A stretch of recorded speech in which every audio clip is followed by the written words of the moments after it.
பாடத்தில் பயிற்சி வினால 3வது கணக்கு. பின்வரும் விவரங்களிலிருந்து விடுபட்ட தகவல்களை காணவும். 31/3/2018 அன்று இறுதி முதல் 80,000, அவ்வாண்டில் கொண்டு வந்த கூடுதல் முதல் 30,000, அவ்வாண்டில் எடுப்புகள் 15,000. 1/4/2017 அன்று தொடக்க முதல் கொடுக்கல நம்ம கண்டுபிடிக்கணும். 31/3/2018 நாளோடு முடிவடையும் ஆண்டில் நட்டம் 25,000.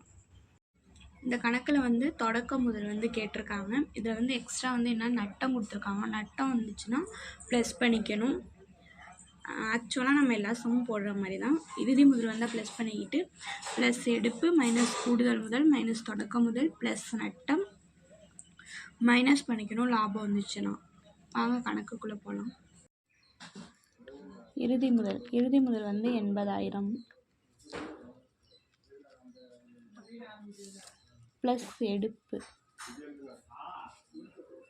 15,000. இதை ப்ளஸ் பண்ணால்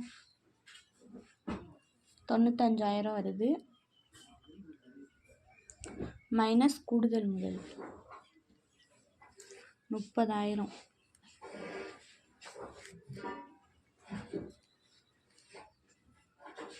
65,000 வருது மைனஸ் பண்ணால். இப்போ தொடக்க முதல் கொடுக்கல, அதுக்கு பார்த்தீங்கன்னா நட்டம் கொடுத்துருக்காங்க. நட்டம் கொடுத்தா மைனஸ் பண்ணிக்கணும், ப்ளஸ் பண்ணிக்கணும். இதில் நட்டம் கொடுத்துருக்காங்க, அதனால நட்டம் வந்தால் ப்ளஸ் பண்ணிக்கணும். நட்டம் 25,000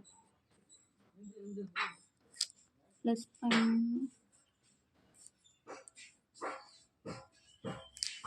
90,000 ஆன்சர் வந்துருச்சு. தொடக்க முதல் 90,000.